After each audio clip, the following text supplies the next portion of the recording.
And we're here. Welcome, everybody. Hey, guys. How's it going?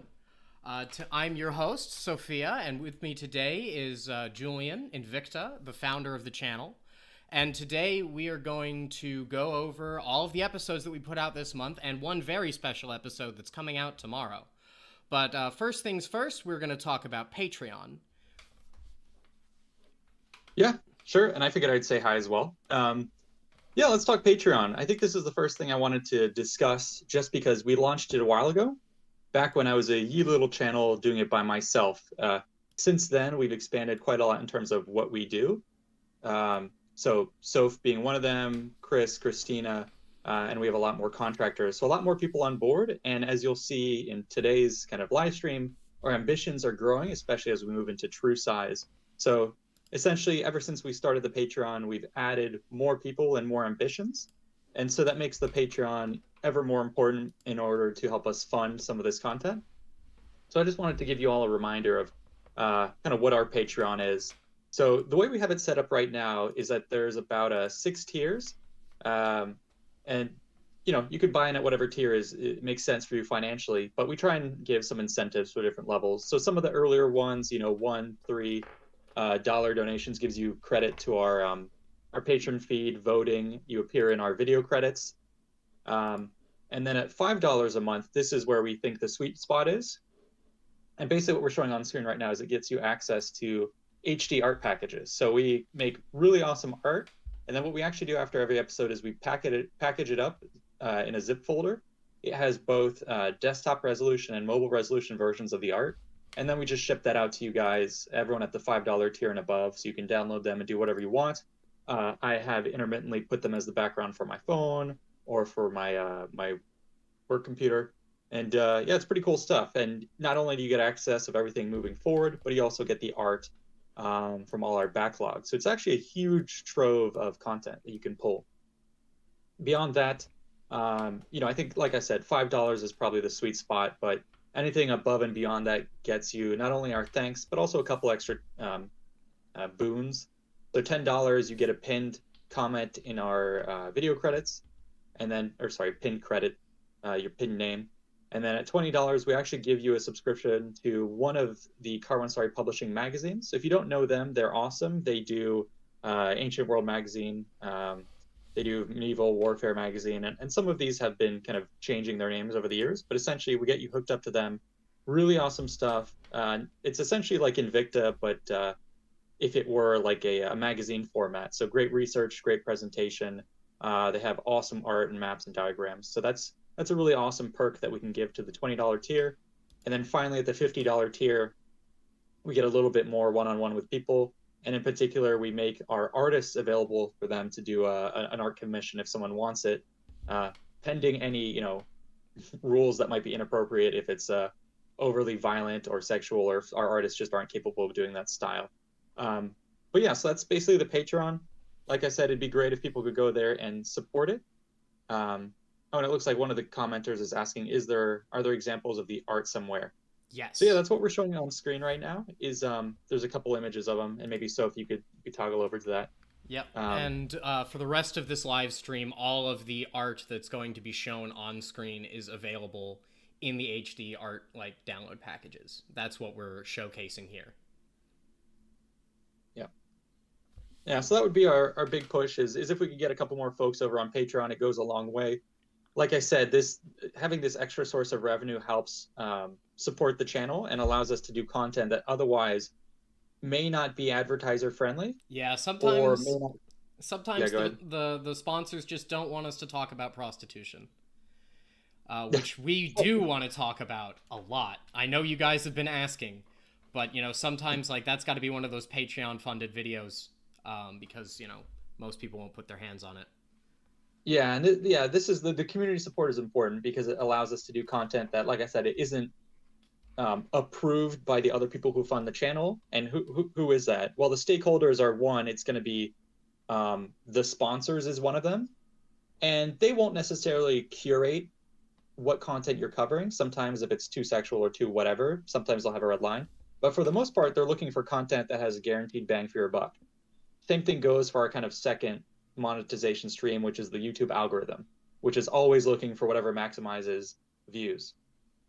So the Patreon is a good counterbalance in that it allows us to fund content that isn't just chasing views, which I think is always important to have that kind of level of independence. So yeah, if you want drier, way more historical, more in-depth content, that would be like funded, by the patrons. When we get to lecture and stuff and really talk about and really just get deep into the nitty-gritty, which is boring for, the average person, right? But for you guys who really want to hear us lecture, please sign up. And honestly, the $1 tier is my personal favorite because it means you come onto the Discord, which means you talk to me pretty much every day. Both myself and Chris and Christina are all active on the Discord. We're there to answer your questions. We got into an argument about the Holy Roman Empire just the other day.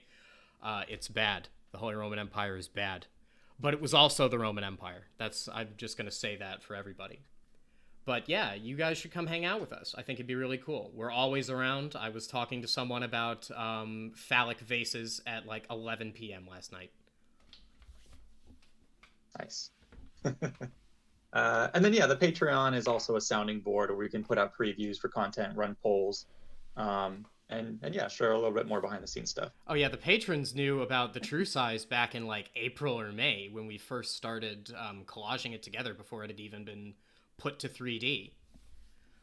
Speaking of the True Size, let's jump on over to our little infographic that we've got here, which is... And you may have... I see Chris is poking us about a very, very low volume. Is that sorted out? I can sort out the volume and make it louder. Also, quick shout out to Gamer with Opinions. Thank you for the 10 Canadian. You're welcome. We love putting out videos that people like. When you guys come in and comment on our videos, if it's not people like commenting weird nationalist stuff, but is instead everyone going like, "Wow, thank you." We love it. I read every single comment on every video that like I've been a part of. We're there every time. We always see your comments. We see what you're asking for. We know. We take notes. But anyway, back to our scheduled program. The True Size is the big thing that we've been working on for months and months and months. And we kind of wanted to talk to you about, what we're doing and what the future of the True Size is. Isn't that right, Julien? Yeah, so True Size is something we've been working on for quite a while. I've said in previous live streams and posts that it was kind of came to me as a shower thought in that like, wouldn't this be really cool?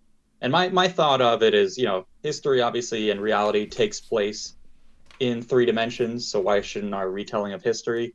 And sometimes it can be a gimmick. When I used to watch History Channel and other mainstream channels, sometimes they do history in 3D just as a gimmick where that's the selling point. But to me, I think there's a lot more value that you can derive from history when you actually show it in its true size. And that's the whole premise behind this episode. It's not just a graphical upgrade, but a communication upgrade. So True Size is going to be mostly based around topics that are better elucidated by actual 3 dimensions. So what we're showing on screen right here is going to be a couple examples of what that is. So for me, we're going to start off by doing the true size of various armies. The very first one being the true size of a Roman Imperial Legion. That's our first episode. That one's going to be coming out tomorrow, right? Tomorrow, actually, yeah. Yeah. And so nice one to start off your weekend. Yeah, and that's the idea, is we're going to start with true size of various armies. So on screen here, you can see a preview of what the Macedonian army looks like. So it's really cool because it's easier to grasp figures and scales with all this. So we'll be breaking down not only the organization of these forces, but then also throw on top of it some of their support staff, the hierarchy involved.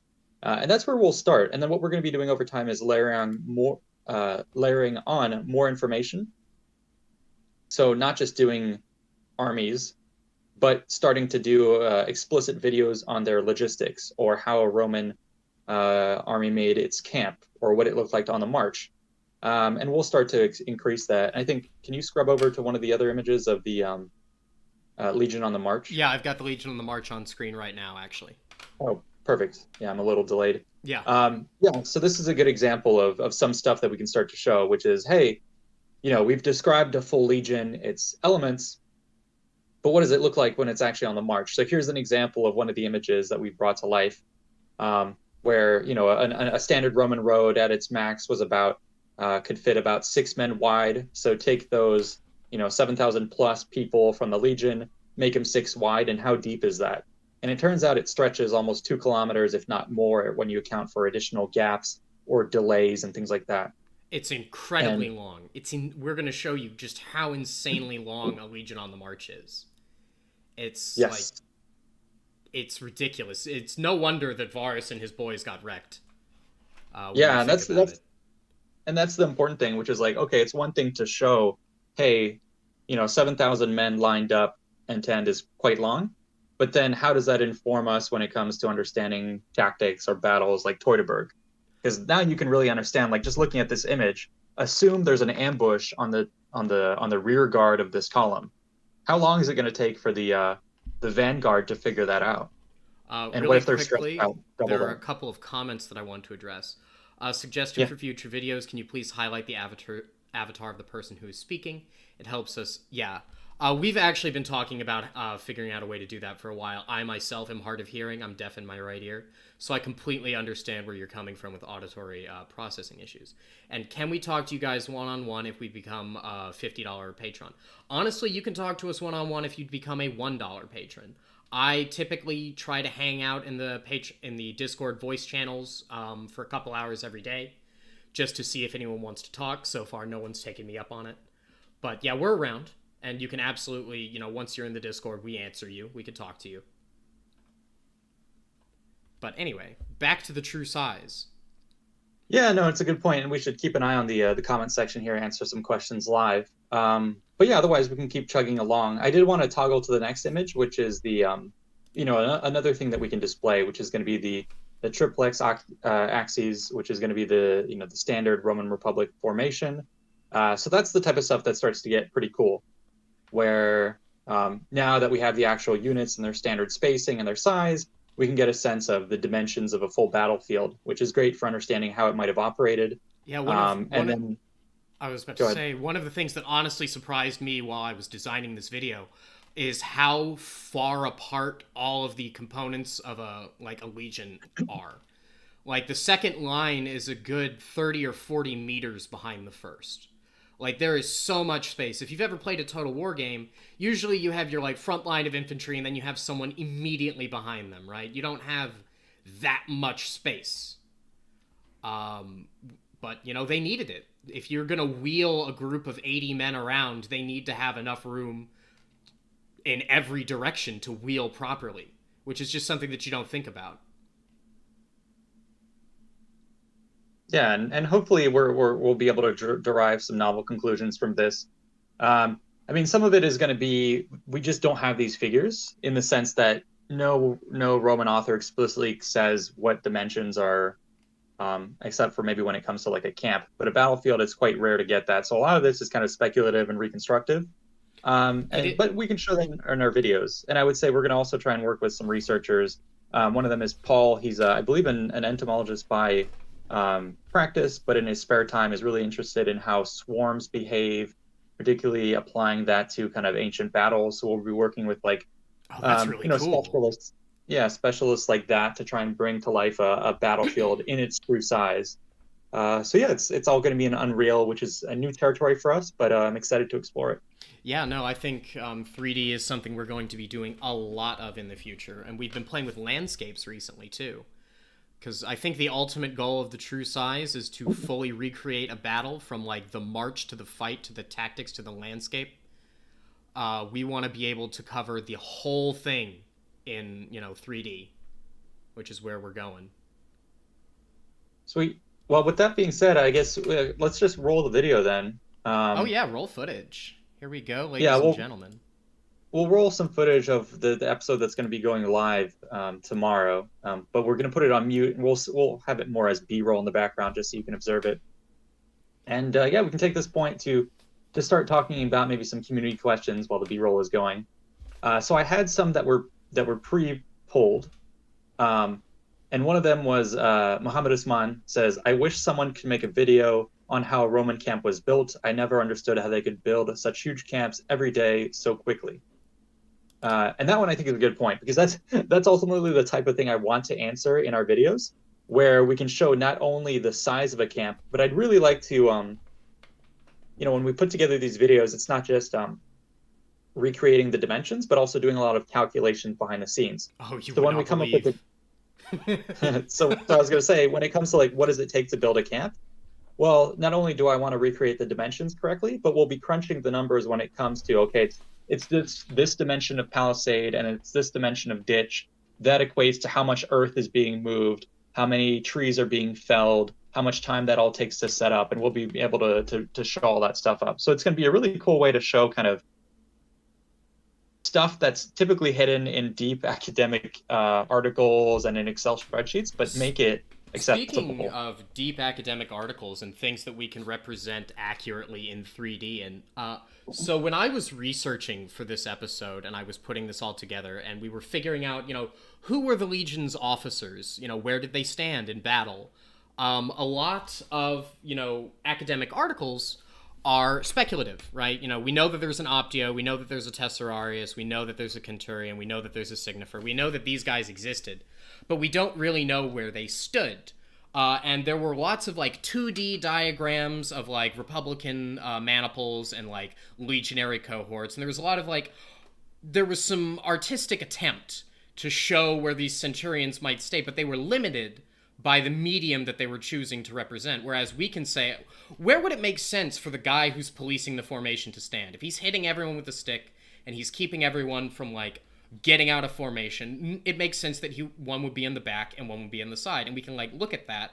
And that's historical reconstruction. Like, we don't 100% know where everyone would stand, and we don't 100% know what their order of battle was. But we can put it, like, we can take these guys and put them on our little chessboard and line them up and be like, well, that makes sense. And I think that's a kind of a big step forward in historical recreation. Yeah, I'm excited to see what we derive from this. And I'll keep reading off a couple more questions. So B Soul says, I've been so curious to know how long and wide a legion or group of legions would be when in battle formation. I'm also wondering how they went around obstacles. So yeah, that's essentially what we talked about, is we want to recreate formations, but his part about moving around obstacles is an interesting one, because that's something you miss out on when you're looking at diagrams or Total War. The difficulty of the terrain to traverse it, not only, even just a slight uphill or a little rough patch of ground can completely disrupt a formation. And that might be something that we play around with in true size, is not only let's advance, let's not just form the battle line, but let's move it forward. And what if we introduce a slight variation in the speed at which one unit is moving? What does that look like after, What if somebody 500 trips? meters of advance? So we can model kind of different little things like that, which we know they had to dress the line and do things like that. Dressing the line is actually incredibly important. I used to do reenacting, and it is very, like, a line bows, like, typically the center piece of the line is going to move slower than the outer edges. Or the center will move faster than the edges, and then you like introduce a bow into the line. And the way we counteracted that in reenacting is you would have all of the officers standing out in the front with their like swords or sticks or guns like held parallel, right, to the formation, and they would try to just keep us in line like that. And I don't know if that's very realistic when you're walking into like an actual battle. So I have no idea how they would maintain unit cohesion, other than hitting guys with sticks and drill, lots of drill. I'll pull another question. We have S Carrier says, is there a video, or can you do one about how the Romans would have fed that many people for an extended stay?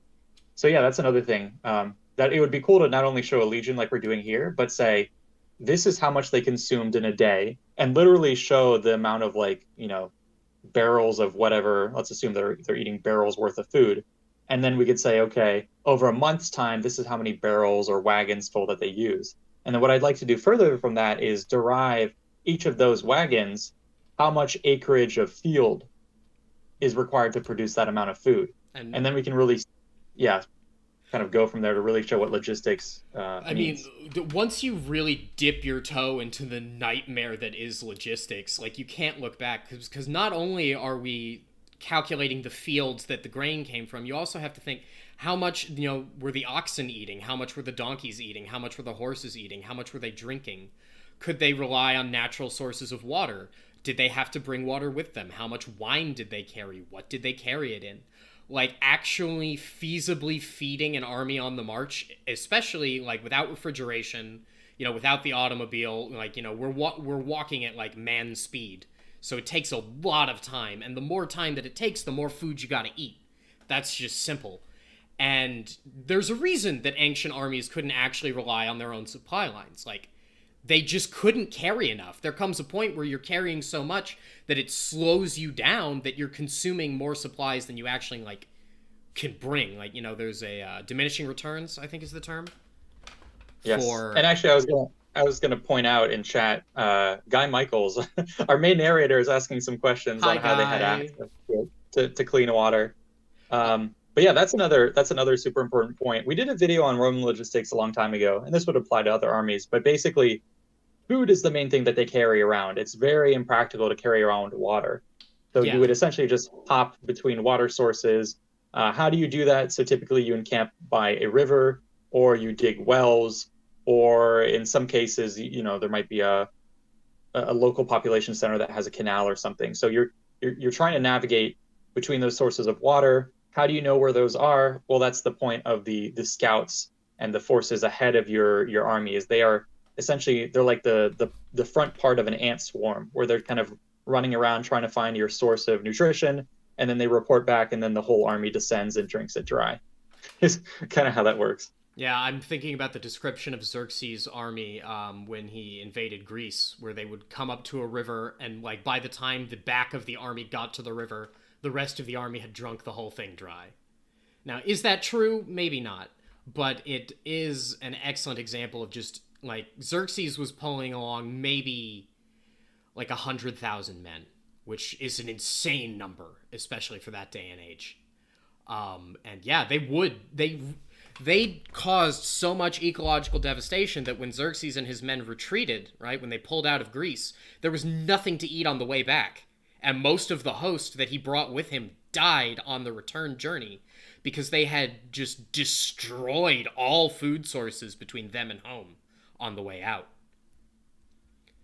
So, and another comment I want to pick out here is we have Sarush, who's saying, any plans for Sasanian units of history? So I believe that's the same Sarush who had helped us do the episode on the Sasanian horse archers, which to me was really exciting. I love covering that, and that we never really cover that topic, and generally speaking, you don't see that much of a deep dive into Sasanian armies.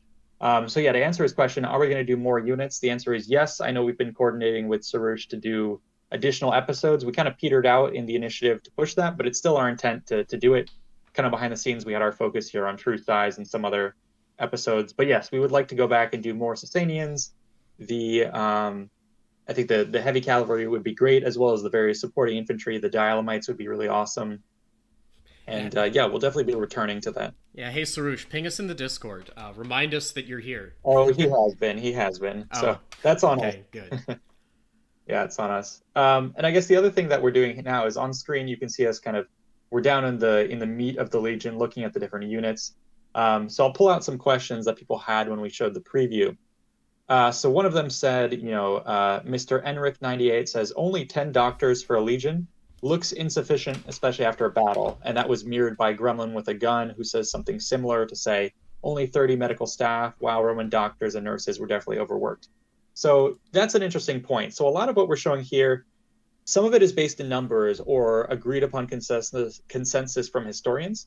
But at the end of the day, some of these things just aren't stated explicitly. So the artillery, for instance, is one thing where Romans definitely had artillery, but it's unclear if it was standardized for all campaigns. Certainly for large campaigns, they had big equipment in tow. Some of it, was small and assigned to a century versus a medium one might be per a cohort, and then the large ones might be for the whole legion. But it's unclear if that's standardized. So in this video, we kind of bake in some assumptions. And the same thing goes with the doctors and the engineers. In the video, you'll see that we make an assumption that there's essentially one of these specialists per cohort. 10 cohorts of Legion gives you 10 doctors and 10 engineers. Now, that's just kind of an assumption that we've made on our end. part of that does include the idea that these are just kind of like the head specialists that are maybe that's their full-time duty. But behind them, they probably have a lot of slaves and scribes and servants who kind of make up their staff. And then in addition to that, you must think that probably a lot of the legionaries themselves were trained on basic, wound treatment and wound care and could help out in the same way that they might help out building a camp. You might only have 10 engineers supervising, but the rest of the manual labor is done by mostly the legions, who are just free labor. Yeah, when it really comes to the granular stuff, especially specialists, who, the Roman engineers are vaunted, and rightly so, because the Romans really did nail engineering. But we don't really know. Like, we simply do not know how many engineers or how many doctors, so we're just guessing. The guess is educated, but ultimately, we're trying to show you to the best of our ability what we've got. Yeah, and I see some comments here about B-Boy asked, can we do an episode on the Persian army structure? So I think the answer is, again, yes. It would be really cool to represent it in a true size style. Yep. But again, much of it is going to be conjecture. We just don't have good documentation. But that doesn't mean we can't at least, take a stab at it based off what we know and make some speculation. So yeah, I'd love to do more of that.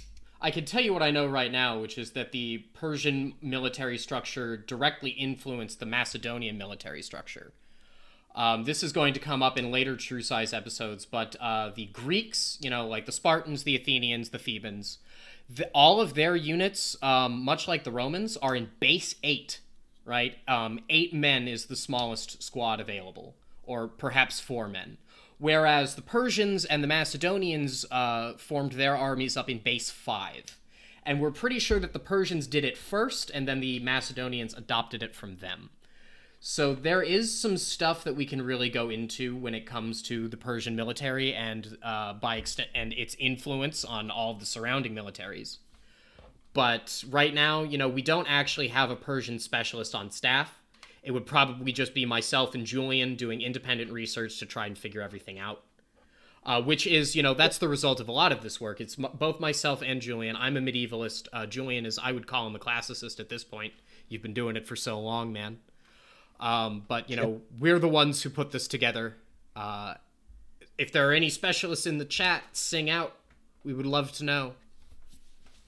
Yeah, like for instance, Sarush was someone who approached us about, hey, why don't you cover Sasanians? And we've kind of partnered with him on the side, and he's been helping to provide us with, at least give us direction when it's a topic that we don't know much about, so he can point us to sources. He's helped us do some preliminary script writing, some QC on the script, and in particular, give us a lot of feedback on art depictions, map depictions. So we definitely do love hearing from the community because there's a lot of talent out there, and who knows who we might find. I mean, Penta, the team that does our art production and all that stuff, they were just members of the community who reached out to us. So, definitely if you have any suggestions or feedback or whatever, you can let us know in these types of chats. This is a good forum for it. Or you could follow up on, on the Patreon, like we said earlier. Absolutely. And while we're doing the true size, I've got a whole lecture prepared. If you don't mind me going into that one right now, Julien. Because we've got about 10 minutes left on the episode footage. Yeah, I would say if you can make it into little blocks, just because I see there is still chat rolling in. So you can get started, but we'll see if you can pull in some community comments as well. Absolutely. Just let me know. So I put together a whole bunch of research for the True Size episode. And ultimately, we had to cut a lot because, covering an entire Roman legion top to bottom is a time-consuming affair. This video is like 24 minutes long, which is, on the longer end of what we do. But I've put together some stuff that I really had wanted to mention in the episode that didn't make it. So the first thing I want to note when it comes to what we're calling the Imperial Legion, this is the Legion of the Principate. We're using references from Caesar and references from the time period of Augustus. This is not representative of second, third, fourth, 5th century Legion. This is Caesar's Legion, as it were. So the Marian reforms kind of play into that.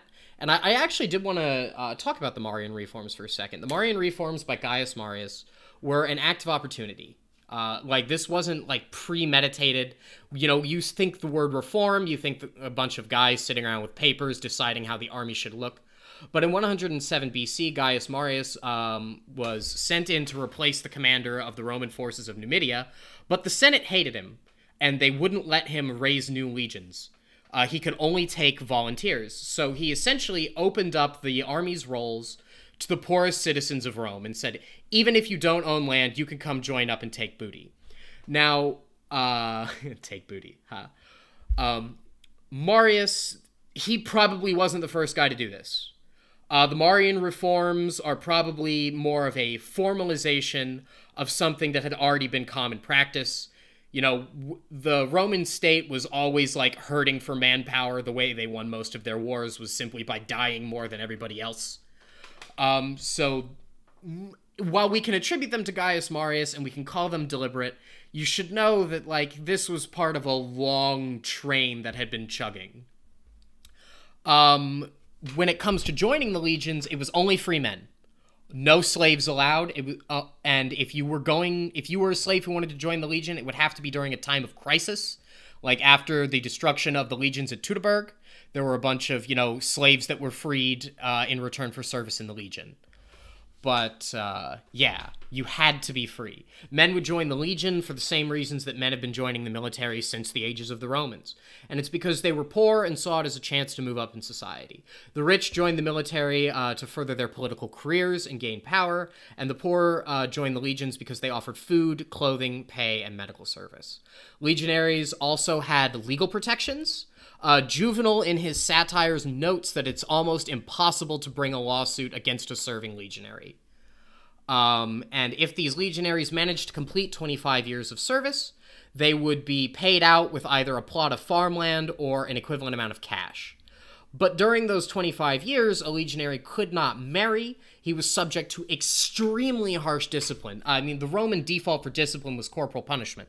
The Optio and the Centurion both carried beat sticks, the Hostile and whatever, the Vitus, which they used to just hit the legionaries, just all the time. That was their basis for discipline, which meant that turnover, like desertion in the legions, was incredibly high. Legionaries, the legions were constantly hemorrhaging men, both during wartime and peacetime, because Roman discipline was so harsh. And also, the Roman legionaries weren't necessarily paid very well, and 2/3 of their pay per year was deducted to pay for their food and their clothing and festivals and all kinds of stuff. So the money that actually gets to the legionaries isn't much, which means they are naturally kind of unhappy with their jobs. We talk about Vegetius in the main episode where Vegetius describes what the ideal Roman legionary looked like. And, he does give us an ideal, but I should point out that Vegetius is super racist. He hated Easterners. He wanted rural Italian, farmers who are, big and beefy to serve in the legions because he thought that Eastern recruits, due to the hot nature of their blood, would desert more easily or break ranks more easily or were otherwise not fitting for discipline.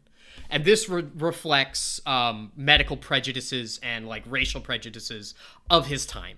And we don't talk about that in the video. We just kind of describe what he describes as the ideal candidate. But I thought you guys should know that Vegetius is coming from a very specific standpoint. And I'll take a break here if we have any questions.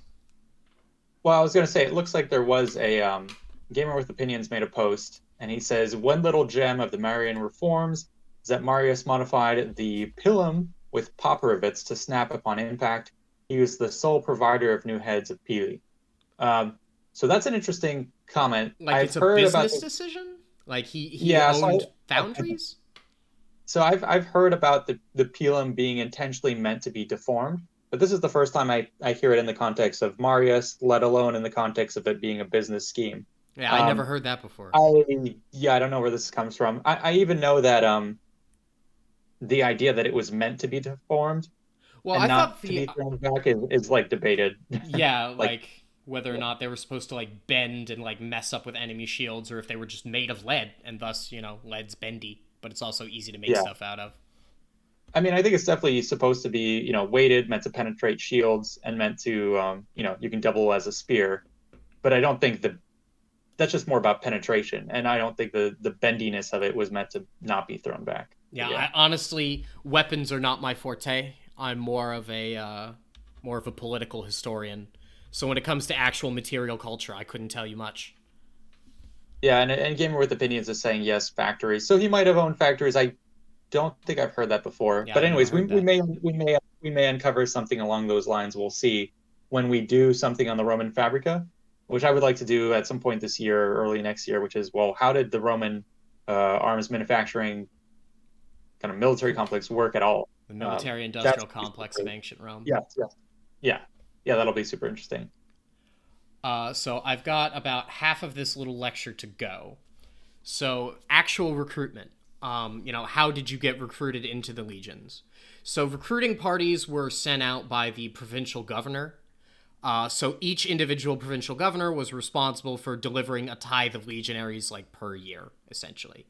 Potential recruits would undergo the probatio, which, as its cognate implies, was a probationary period where health and citizenship were disclosed. So, they made sure that you were healthy, they made sure that you weren't a slave, they made sure that you were tall enough. Height was very, very important because, you have a bunch of guys standing in a line. You can't have guys who you can't have an incredibly tall guy in the front of the line, right?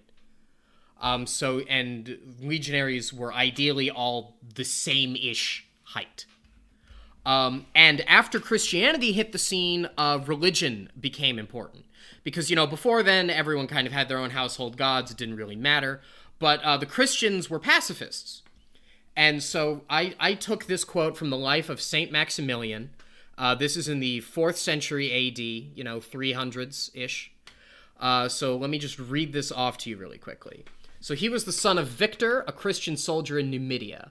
According to the law, which obliged the sons of soldiers to serve in the army at the age of 21 years, his measure was taken so that he might be enrolled in the troops. And he was found to be of proper height, being 5 Roman feet and 10 inches high, which is about 5.5 feet by English units, or imperial units. But Maximilian refused to receive the mark, which was a print on the hand, and the leaden collar around the neck. So what these guys are saying is the leaden collar around the neck was probably lead dog tags, which all legionaries had to wear. That was their identifier. So he refused to take this leaden collar around the neck, on which was engraved the name and motto of the emperor. His plea was that in the Roman army, superstitions contrary to the Christian faith were often practiced, which he held would defile his soul. Being condemned by the proconsul to lose his head, he met death with joy in the year 296. So in the 3rd century, my bad. But, this was part of the persecutions of the Christians at that time, because they were really big into not fighting wars. It also gives us some interesting, this is corroboratory evidence for how high a legionary had to be. If you were an enthusiastic recruit, if you wanted to be in the legions, your dad was in the legions, your granddad was in the legions, you want to go in, and you had skills. You may have to loop the video, by the way. It's gotten to the end. Oh, is it loop? Whoops. Here, I will just grab it and start it over really quickly. Sorry about that. We'll be done in just a second. So if you were enthusiastic, you could come in with a letter of recommendation. So this letter of recommendation would have to be from someone of status, like a local town elder, maybe a Roman official, but if you came in with this letter, you were very likely to get a cushy scribe job. So instead of breaking rocks to build strength, you would be inside, doing correspondence, which is what everybody wants, really. So after passing the probatios, legionaries would be issued a lead signaculum, and my Latin pronunciation is awful. Don't come at me about it. I know it's terrible. Which was analogous to the modern dog tag, as mentioned before. Around this point, legionaries would swear their oath or sacramentum to the emperor and receive the viaticum, which translates to traveling money. This was 3 gold coins, which was meant to pay for their trip from the origin of their recruitment to the legionary fortress where they would be trained. Evidence suggests that most, if not all, of this money was spent in the trip. And we have a couple of thoughts on that, which is, they actually spent it on food and traveling, or they were hazed. and robbed by the legionaries who were escorting them like to the fortress. And we know that when these recruits showed up at the legionary fortress, they had to turn in all of their money to the unit's signifer, which is their standard bearer, and he also handles the cash box. And from those records, we know that about a third of that money made it all the way, to the legionary fortress. And the last thing I would want to mention is that legionaries with ethnic names, like names that weren't Latin, their names were scrubbed, and they were given Latin names once they joined the legion. So, for example, we have the case of Apion, who was an Egyptian recruit who was given the name Antonius Maximus. And that was his name, like, in the legions, in all formal correspondence. That's what the centurion would call him. That was his name. So there was some sort of, imperial subsuming of culture going on when it comes to the legions themselves. And there is one question that we have previously, which was about legionary deployment, which I just wanted to answer at the end of this. Legions did not spend most of their time together. Most of the time, a legion would be broken up into its centuries in contubernia, and they would be spread throughout border posts. They would be spread in minor camps, and they would generally, you would not find a legion at its legionary fortress. They would be everywhere else. They would take detachments of like 4 men from every other contubernium and send them out to reinforce legions that were on front lines, from legions that were on the back lines. And we know this because when Hadrian and Trajan were like touring the empire, they were noting like, you guys could have been, your drill could have been awful. This entire legion has been broken up. None of you guys have seen each other in months. None of you guys have been drilling all together as one legion in months, but you've kept up your drill while you were out, and you've impressed the emperor, right? Like, you've kept it up even though you worked together as a legion. So, that's a bunch of stuff that I had wanted to say, but we just didn't make it into the video itself.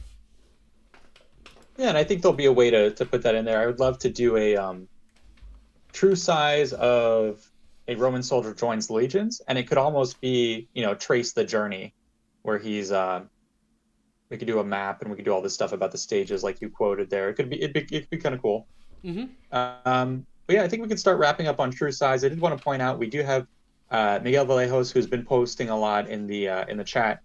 So he seems to say that he does have some ancestry that comes from Spain, that does have some ties, or at least I'm not following exactly, but I think there was a property where they came upon some ancient records, and he's sharing some of that cool information. So yeah, if you have some stuff like that, we're definitely willing to hear it. So you can share that with us, probably on the Discord or email or something. We'd love to learn more. Yeah, if you've got like cool stuff that no one else has access to, and you want to give it to us so that we can put it up, please do. That'd be awesome. We'd be very thankful for that. But rotating out from the true size up to British war chariots, which that was the first episode we released this month, isn't it? So we released. Yeah, I think it was. Yeah, we released British war chariots about 2 weeks ago, and the art that you're seeing right now, this is all the art that's in the HD art package that you can download off of Patreon. For those who were asking. Here it is, and it's very pretty. I love what they've done. Yeah, and I was going to say for this War Chariots of Britannia episode, I was kind of inspired to do it by the movie The Eagle. I love that scene. Channing Tatum charges out and saves his... First, the troops are going to get, I think, executed, and then they come out, form a testudo to reach them, and then they do an orbis, and then that finally gets shattered by the charge of the chariots. I thought that was an epic scene. Kind of inspired me to do this episode, in addition to the fact that we were also working on Pythias in the north, Greeks in the Arctic. The two kind of synergize. So that's why we went after this episode. But yeah, we did have a fair amount of questions for this episode that I did want to answer. The first one that I had pulled was Aaron Mihan says, as an Indo-European people, wouldn't it make more sense that the Celts inherited war chariots from the nomadic Indo-European culture? So that's in response to the video where we talked about kind of the rise of the chariots in Celtic culture. And I think at some point in the video, we did say that the kind of militarization of the chariot may have been tied to some folks who were rubbing shoulders with the Etruscans. And from there, it seems that the kind of the war chariot spread. So that's maybe a little bit different from what Aaron is saying here, which is talking about the inception of the chariots themselves. And that's something that, yes, indeed, would have spread from Indo-Europeans who had chariots very, very early on, who spread and made that kind of a known technology far and wide. And the chariots obviously is something that comes before you ride the horse, because, well, I know, Soph, you have a little bit of information prepped on that, Oh, right? I've got tons of stuff on chariots because if you're like me, I've never understood how chariots work. Like, I have always looked at a chariot and it's just been like a massive question mark as to what this thing is supposed to do. So I do have some stuff prepped. So the first, do you want me to go into that now? Well, yeah, I was going to quote someone else who did a response to Aaron, and he says that the chariot was introduced long before the Celts in the Bronze Age by corded ware, beaker people / Yamnaya expansion from Pontic steppe. It may have lingered culturally as ceremonial in Britain for some time, but it was always associated with military use. So he's kind of questioning our idea of some sort of militarization that came from Etruria, and I would probably buy into that. It's hard to discover kind of when and where it came from. I would say that the chariot started out military and then kind of became a more, for the lack of a better word, civilian, ceremonial object. You know, you would have a chariot just kind of became something closer to a motorcycle after a point, because there were enough advances in horsemanship that the chariot was rendered obsolete. And I do want to talk about the origins of chariots because I was up all night last night reading this book, From Chariot to Tank, The Astounding Rise and Fall of the World's First War Machine by Arthur Cotterill. And he cites his stuff, but he's got some biases. I wouldn't necessarily, I feel like there are better books for this out there, but that was what was available to me. And that's where I got most of the information that I'm about to relay to you. So first things first, let's define what a chariot is. So a chariot is a light open vehicle with two spoked wheels. That's very important. Drawn by horses yoked to either side of a draft pole. So way back, 3rd millennium BC, right? Horses were a lot of things. They were very tiny. They were easily frightened, which they still are today. Horseshoes did not exist. And horses were hard to get in Mesopotamia, right? They were imported from north of the Caucasus. So the original chariots, like the ones we see in Sumerian, like bas-reliefs, or bas-reliefs, I've never known how that's pronounced. The original chariots were 4-wheeled vehicles pulled by donkeys. And because horses were considered incredibly difficult to train. In fact, there was a king whose name I neglected to record. There was a Sumerian king, not of actual Sumer, but, Mesopotamia region, who was searching for horses. He wanted some for his royal stables. He wanted white horses. And we have correspondence between him and one of his advisors, and the advisor says, dude, you're a king. Why would you want to ride a horse? Those things are for poor people. They're ridiculous. Ride a donkey like normal royalty, which is the complete opposite of how we view things today. The first animal that was actually tamed and ridden was probably the ox. Oxen are big, oxen are dumb, oxen are docile. They are much easier to, deal with than an incredibly skittish horse. Horses were actually probably the last riding animal to enter the game, with donkeys being preferred to horses for a very long time. And I should note the reason horseshoes exist and why chariots, by extension, exist. So a horse's hoof is like a nail, right? It's constantly growing. But if you put a man on a horse's back, that increased weight on the hoof will cause more damage than it can regrow, and eventually the hoof will split. And, the horse is just ruined, essentially. So you can't ride them. They were simply too small. But you want to go fast, right? You want to go really fast. So you yoke 2 horses to a chariot. But all the yokes that they were using at that point in time were oxen yokes, and they kind of just adapted those. They adapted oxen yokes to chariots for horses, which was bad for the horses because the yoke pressed on the horse's trachea, right? It pressed on the horse's throat. So the faster the horse ran, the more it choked itself. And this problem wasn't solved, like, for a long time. Like, as far as I know, Western chariots simply didn't solve this problem. Chinese chariots did, but, like, Mesopotamian, Egyptian, Hittite, Greek, that problem was never really solved. At least not in the time period that I was looking at. And I've actually got a quote from a Hurrian man named Kikuli, who was a supreme horse trainer in ancient West Asia. And he wrote a manual that he dictated it in Hurrian, and it was given to the Hittites. And we found it written in Hittite and Akkadian. And this excerpt says, when the horses are brought out of the stable in the morning, they are harnessed and taken out for a short distance. When they come back to be unharnessed and unbridled, they are given water while tethered tightly. At midday, they receive hay, but at the time of the evening feeding, they are brought out over the stable in harness. He then drives them and gallops over 10 fields, and when he brings them back, they are unharnessed and unbridled and given water. In the stable, the horses eat hay all night, and their feed is poured out for them. So that's basically horse endurance training, circa 2nd millennium BC. Yeah. I've got more, but I think we have a couple of questions to answer before I get into actual chariot combat.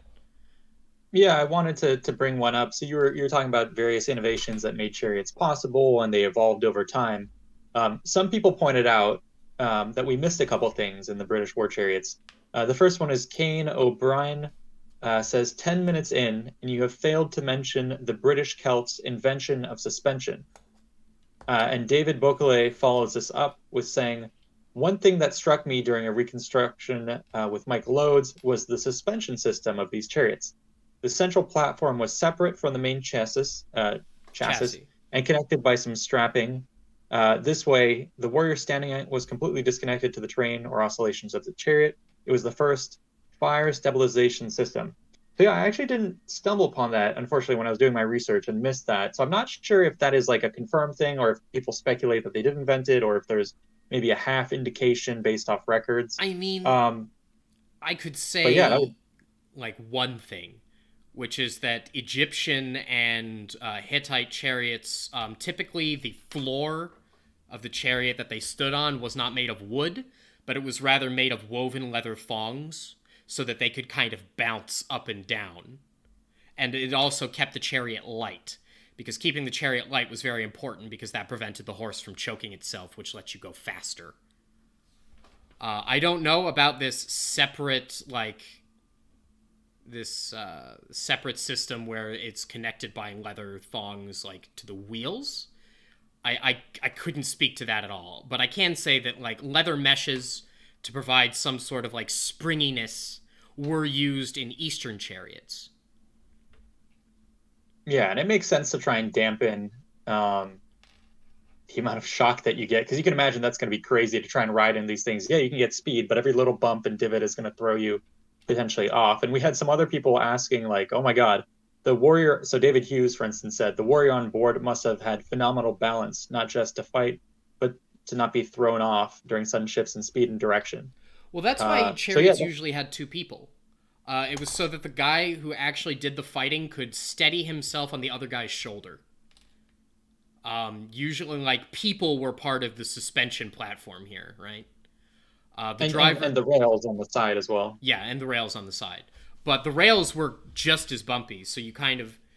we're pretty sure that, the driver also functioned as, a stabilization point for the archer or lancer or whoever was on the chariot doing the fighting. Yeah, and I remember someone else pointing out in another comment that, hey, in our depictions, we've shown the charioteer maybe crouched or in some cases standing. Someone was saying, wouldn't it make more sense for them to be literally seated on the chariot front? And I think in some of the art we've shown that where they're on they're on their knees, kind of sitting on their heels type of thing. But yeah, I would love, these are the little nitty gritty questions that I would love to see reconstructed and answered. Yeah. Didn't we have something on chariot combat? I could have sworn there was a question on it. Yeah, so Vidor Pereira says, so chariots are more to harass the enemy with hit and run attacks, but can chariots break the enemy positions? In King's War, I saw Qin chariots with big spiked balls connected by a heavy and strong chain that clash with infantry units, breaking the enemy positions. But So is that accurate? before I answer this question, I want to make a couple of observations, which I had noted. Anyone who has worked with horses can tell you that horses are scared. Horses are so scared all the time. They are large herbivores. They survive by being aware of their surroundings and running away the moment anything happens. Horses freak out. So getting a horse to run into a collection of screaming men is already a difficult thing to do. Like, irrespective of actual technology or weaponry or anything else, just convincing the horse to run into a guy, it takes a lot of training. It takes a lot of breeding. You need a very specific horse to do that. And, human beings spent, upwards of 3,000 or 4,000 years breeding and learning how to train horses so that, you get the end result of, like, the cataphract or the medieval knight, where even then the horse is partially blinded so it can't see what it's running into. And as for chariots breaking formations, maybe in China. The Chinese had much heavier chariots than their Western counterparts because they yoked their horses properly. So they could have, in turn, really heavy chariots. In the West, like in Egypt and in like Anatolia and in Assyria, chariots, they come in two parts. Chariots were mobile archery platforms. Like for example, like King Ramses, I think Pharaoh Ramses III, who fought at Kadesh, Kadesh for anyone who is interested. He fought the Hittites there, and his bow arm is praised. Like the sureness of his shots are praised. Like the primary skill for a warrior in a chariot was the bow. And we know that Ramses at Kadesh ordered his chariots to charge into the enemy chariots, and the lines intermingled. So from that, I can make the assumption that if they're A, using bows, and B, chariot lines intermingled, it would be short-range archery, right?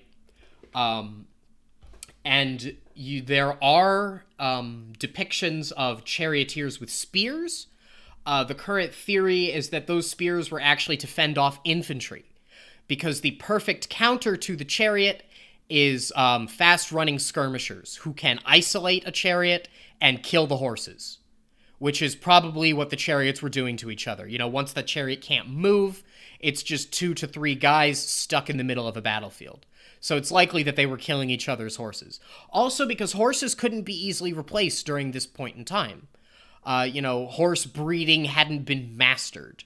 Horse training hadn't been mastered. So every time you kill a horse, like, that's a big deal. It's a tank and its engine has just blown up, essentially. And you can't, like, replace that. So they shot each other's horses. And then they harassed infantry blocks. If no one wants to stand around and get shot at, and morale in ancient armies is fantastically low. Most of these men didn't want to be here. All of the professional soldiers were on chariots. Everyone else was a levy, and these guys didn't want to die. So, if you get a bunch of chariots, you draw them up a decent distance from an infantry block, and you just start shooting at them, what are the infantry going to do? You need counter chariots to come and run these guys off. And if you've destroyed the other guy's chariots, then they can just harass the infantry forever. And the infantry are just going to leave because they don't want to get shot at. So that's kind of how they fought, at least from what I've reconstructed.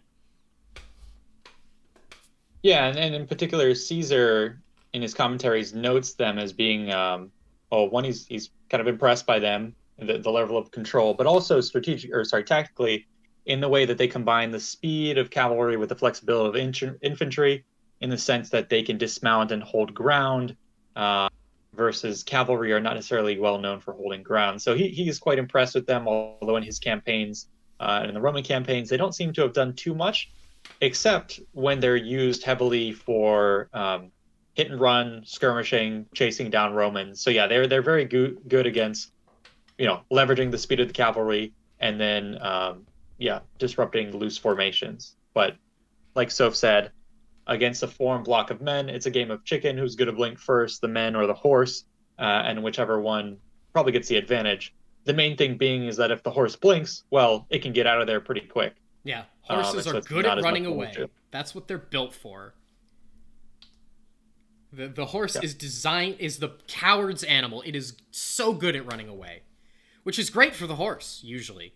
Unless, a bunch of guys yoke it to a contraption and use it to fight. Okay. Well, I think we could probably move on to the next episode because it's somewhat tied to the north. I did want to pull maybe one question from the audience here. The Kicking Turtle says, I apologize if I butcher this question, but did the Romans build pontoon bridges? I vaguely remember Roman Journal building a bridge across a river, but I don't remember the specifics. So yeah, the answer is they definitely did have a lot of engineering like that. Sometimes it was just strictly to make a point to say, we are conquering the environment. Look at what we're able to do.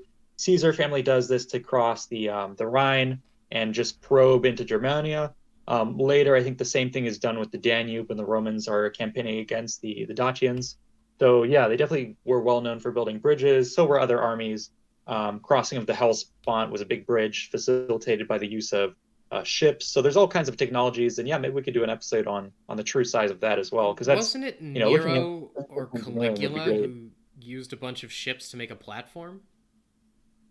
I think we've talked about that. I think so, and I think he did that and paraded them across the Bay of Naples just as to show what they could do. Yeah. Sorry to talk over you. What were you saying? No, I think that covers it. Hopefully that answers the questions. I would love to do a true size of a pontoon bridge, like crossing the Bosphorus. That would be a great episode. We could show how big, for example, famously Xerxes crossed the Bosphorus on a pontoon bridge. And, they had to shake dirt out over the pontoons to keep the horses from getting scared, that sort of thing. That would be really cool. Just how wide is the Bosphorus? I mean, I've seen it. I've been to Istanbul. It's not an insignificant crossing. Yeah. So definitely keep the ideas coming, and we'll note them. I'd love to do stuff like that. But yeah, we can get on to the next episode. You've already queued up some of the graphics. So this one is going to be Greeks in the Arctic. I have. So the first thing. Go ahead. Go ahead. I was just going to say I have it as Greeks in the subarctic, but whatever. Oh, yes. Well, that's a good point. It's debatable how far they went. Likely, if you're going to say subarctic, that's more. You're putting yourself in a better position. The Arctic is probably pushing it. But yeah, the main thing I wanted to say for this episode is kind of it's brought to a point by Moritz von Schweinitz, who says the following: I think it's almost criminal that so many people, including me, have never heard of Pittheus before. What an incredible journey! So that was my reaction as well. It was actually Chris who pointed me in the direction of Pittheus. I had heard previously of the Carthaginians who went exploring, of Himilco who went to the north and made it perhaps as far as Brittany, if not maybe a little further. I had no idea that the Greeks made it even further, and that there was other people quoting him, and that he may have made it all the way to the Baltic. So to me, I was quite impressed with not only the journey itself, but the fact that I'd never heard about it before until it was pointed out to me. So I think people were pretty excited by that in the episode. And we'll be trying to do a lot more of these kind of exploration topics, which is sort of turning into a little mini series. We've done Romans in the heart of Africa. Now we've done Greeks in the Arctic. I would love to do a lot more of these explorations outside of the exploration of the New World and the more well-known ones. I'd love to do the other ones. Well, wasn't there another Greek explorer who came out of Massilia who explored all the way down to Senegal or Ghana on the African coast as well? Yeah, it might have been. We'd have to dig it up. There's Romans who apparently went across the Sahara. There's the Carthaginians, Hanno, who went all the way around Western Africa. I'm not quite sure how far he made, but he tried to make that journey. So yeah, I think we'll keep doing more of these little videos. What I really... Go ahead. I was just going to say, for other video ideas, the Indian Ocean and the Red Sea. That's a big one, especially for trading. So the Roman Empire had a a vested interest in figuring out what was going on in India. Yeah, and that's the Periplus of I think the Eritrean Sea, Yes. um, would be that one. Yeah, and fascinating. And I particularly like not only these exploring the unknowns, but hearing about um, how our sources describe these ancient lands is super fascinating. The kind of little distorted echoes of Mm-hmm. truth that you get and what people thought about them, I find is fascinating. Especially because we know, right? I could just go on Google Earth and look at the exact spot that these guys are talking about, and like piece together, what did you hear? What did you see? Who were you talking to? Which is always fun. I love reconstructing what they might have seen and what they were trying to describe. Yes. And I was going to say, One X TV here gave us he threw $5 at us, so thank you, man. That means a lot. And he just gave us props in the Patheus video, which yeah, I totally love to do more. And if you guys have suggestions, we'll take them. And I did want to continue to quote some other people who commented on this video. So Matt DeVry, for instance, says, or no, I'll start on another one. Kritika says, if only we could find a real copy of On the Ocean somewhere, what a fascinating account that would be. I did not know of this expedition. It's really something to have you baffle me with how much people knew about the world or didn't know. So yeah, he's alluding to the fact that our video was pretty much a reconstruction of this journey. The original kind of work on the oceans by Patheus himself that describes the journey does not survive. We only get it referenced or partially quoted by others. And that's one of the many things that it's like, gosh, come on. I wish something like that survived. It would be so cool. And so we hopefully did reconstruction of it. We had another commenter, Matt DeVries, who said, for those interested, read Barry Cunliffe's book, The Extraordinary Voyage of Patheus the Greek, which does a great job of reconstructing his journey and salvaging On the Ocean from the scattered fragments quoted by later authors. So I just wanted to point people in that direction as well. If you're interested in the topic, Barry Cunliffe's book here looks like it goes into a lot more depth than we were able to. Yes. Yeah. I noticed that little bit of wistful longing for On the Ocean when I watched the video, because you include in your script that it was probably at the Library of Alexandria, and I was like, I know what he's complaining about. Well, I think the reason we know it's it's from yeah, and I think the reason we know that is because one of the people who's found quoting Patheus is from Alexandria, and so presumably he had he had access. Maybe it was a personal collection, or maybe he pulled it from the library. Yeah. But that's super interesting. So some more questions that we have from folks on this topic was Lexington 476 says, how many years did the expedition take? And again, that's something that's kind of impossible to answer with the little excerpts we have now. Making that journey today would, if you knew where you were going and you weren't taking any pit stops, I would imagine it's at least, I don't know, 3-4 months. I don't know the travel speeds and it can't be to get from England to, like, say the Pillars of Hercules, it can't be 3-4 months. I mean, in a modern boat. But we'd have to do a Google Earth, but I would think if you're starting in Massalia, you're rounding Spain, you're going up to England, then you're going around to the Baltics, then you're coming back down. That's quite far. And if you have to dock every night, so yeah, I don't know. I'd love to see a calculation. Maybe it is in Barry Cunliffe's book. But yeah, that's an interesting question. I wish we had an answer to it. And I would note, actually, there were some people when I was doing research who thought that the expedition to the north may have actually been broken up into several different journeys because of potentially how far he traveled. That they think maybe the journey to Britannia might have been one journey, and then the journey to the Baltic was perhaps another one. So interesting to think that he might have broken it up in little mini voyages. Yeah, I honestly, when it comes to Patheus, especially the part that threw me was when you said that he went all the way to the Baltic. I figured that he would just head straight south and go home. But making it all the way into, like, the Baltic Sea with the Scandinavians was a shock to me personally. I was not expecting. Yeah, which is where we're like, oh gosh, I wish we knew the truth, because some ancient authors just question the very journey itself. Even ancient people are like, no, he's exaggerating. So there's either that, maybe he didn't make it and this is just an exaggeration. He's piecing together other accounts. Maybe he did do it, but it was 2 separate journeys. Or another idea is maybe the reason he did go to the Baltic is because he thought he could circumnavigate the continent and would come right back down to, some other side of the world. We don't know, unfortunately. Let's see. Do we have any other questions? How many years did the expedition take? Greeks traveled to Hyperborea and saw the giants and the mermaids. Romans lost 300 ships on the English Channel because of bad winds. Yeah. I love how bad the Romans are. Yeah, making fun of Roman seamanship, which is true. You definitely have traditions of being at sea are worth a lot.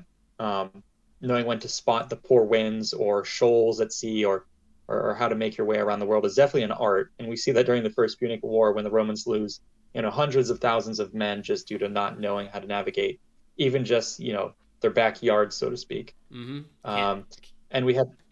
And we had other commenters saying we don't give enough credits as to how smart and innovative people were back then, which is kind of the point of these videos on expeditions, which is to push your idea of the past and show that people were really a lot more enterprising and innovative and capable of doing things that we wouldn't necessarily give them credit for. But that thought can sometimes go a little too far. Like I've seen people say, oh, well, they probably made it all the way to the Americas, or, the Phoenicians made it to South America or whatever. So it does get into conspiracy sometimes, but there is a middle ground. And one of them, a commenter, Fighter the Northman, says the following, quote, I actually think it's quite likely the ancients traveled a lot further than we ever thought possible.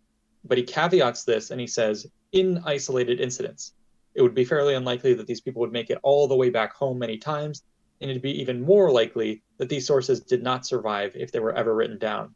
So that's an interesting idea. The idea that, we're only able to cover what we know about. And if you think about what we don't know, it's possible that people made these long journeys. And some of those journeys might have been one-way trips, which is really interesting to think about.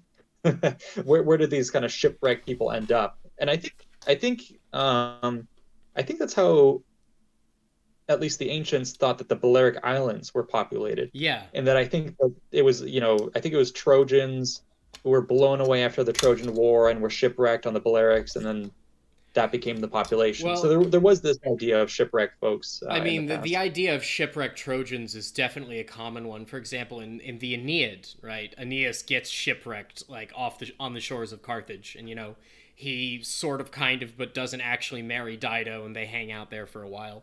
But the idea of the Trojan diaspora and them just kind of wrecking on random shores seems to have been a common one in the ancient world. So I don't know if there's any truth to it. That it sounds to me like a good story that everyone would instantly recognize at the time.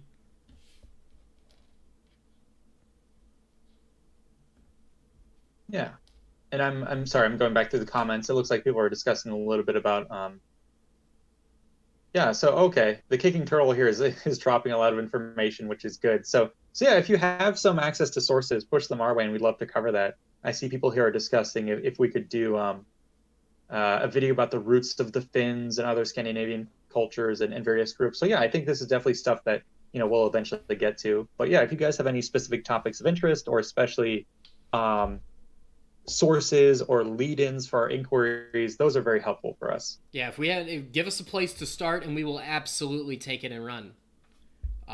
That's most of our problem when it comes to writing up these videos. Is we want to cover a specific topic, but we don't know where to look. We don't know who says anything about it, and that takes a lot of time to find the right source and to hit upon the right treasure trove of knowledge that lets us do what we do. So if you want to bring stuff to us, please do. We will read it.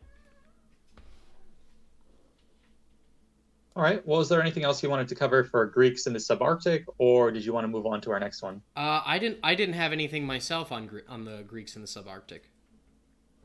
So okay. We can move on to the Gondor's Fountain Guard. Here, the beautiful city of Minas Tirith. Yeah, so that one was very exciting. I love Lord of the Rings, and it was a good follow-up on our Welcome to the Second Age, where I had for a long time intended to do a series on units of Middle-earth, this was a good one to start with because it kind of aligned with the Rings of Power and their coverage of Numenor. So the Citadel Guards is something that kind of allowed us to trace that history and take it all the way to the Third Age. But yeah, this was a very exciting episode to make, not only because of the content of it, but also who we partnered with. So immediately we were getting comments saying, Ben Harris, for instance, said, that voice, where have I heard it? It's so soothing. And then Dave MM said, excuse me, is this Arakira Galuditherion? I can never pronounce the I'm last not name. helping you with that one, man. Yeah, I can't remember if that's Sindarin or Quenya. But anyways, I know him as Galu. And yes, it was indeed a partner, a friend from another channel who some of you may know him if you're in the kind of Lord of the Rings communities. So Galu is the former head of the Divide and Conquer mod team. He has his own channel where he does a lot of coverage of the lore of Lord of the Rings and kind of long format. He's quite the Tolkienist, so I love listening to his content. He also will play Lord of the Rings games, in particular Divide and Conquer, and do some Let's Plays and stuff like that, but infuse into it a lot of his knowledge of the lore.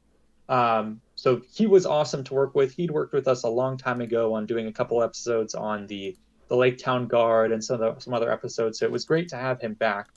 My main thing for him is he doesn't do YouTube full time. I believe he's a lawyer. And so unfortunately, that is taking up more and more of his time. So it's my understanding that on his channel, he's looking to actually, I think, slow things down, if not close out the channel. I don't know if he's going to shut down the channel and close it out entirely. I believe he'll keep the channel up, which would be great, because that way we can preserve all his content, all his lore videos. Those are excellent. And perhaps I'm hoping by doing this and other partnerships, we can hopefully keep his voice alive and partner with him on more stuff on our end where, maybe he doesn't have to put as much work into it. We can work on the scripts, and all he has to do is review and narrate them, and then we can do the rest, which is the heavy lifting of the art and the production. So yeah, I'm hoping we can help keep his channel alive, and maybe that gives him an inkling of more power to keep his own channel alive. I'd love to share some of our own maps and assets with him on his channel. Anything we can to make it easier for him to keep that thing up and running. I just went ahead. He's an awesome guy. I just went ahead and grabbed his latest video and dropped it in the chat for everyone to see in case you want to go over and check him out. Yeah, and if you have seen Rings of Power, he has been doing a series looking at kind of each episode, and he does basically missing information for every episode, where he tries to stick to, well, here's what the show presented. How does it compare to the actual works of Tolkien? And he gets pretty deep in terms of the comparison, says what the episode missed, what he wished they'd done. So it's more of an analytical approach on the material. And then I think finally he's wrapped that up with his takes on the series. So that to me was really enriching as kind of an accompanying piece to the Rings of Power, which I know a lot of people have mixed opinions on, but he's done a good job of actually pulling out a lot of small things that were done for each episode that are like deep lore that I would have otherwise passed up and not given Amazon credit for. So there's a lot of things that Amazon you can ding them on, but there's a lot of kind of richness in there when it came to the people who had passion behind the project, who infused it with a lot of little tiny details, and Galu is just the guy to pull those out. So definitely check out his channel. Hopefully you can tell him we sent him and tell him to keep it up, because he does awesome stuff. Wait, so he did the Divide and Conquer mob. Was that for Medieval 2? Yeah, and he didn't do it single-handedly. I think he was just leading the project for quite a while. Hold on, because I definitely played that mod. In that case, yes. I might have to go and personally thank him. Yeah, he brings a lot of passion to the project, a lot of depth. Yeah, for Medieval 2. If any of you are Medieval 2 players, here in the year of our Lord 2022, Divide and Conquer is probably one of the best mods for the game. Like, period. I've been playing Divide and Conquer for a long time. I remember playing it like maybe 2015 at least. Let's see, when was because like 1.2 came out in 2017. Yeah, no. Thanks, Galu. If you happen to be watching, man, I really appreciate the work that you and your team did. Divide and Conquer was formative for me personally. That was a good mod and for a great game. Medieval 3 win. That is all. I know. Yeah, I'm hoping that with Rings of Power we get a lot more kind of interest in Lord of the Rings, and we can rekindle a lot of community projects and stuff like that.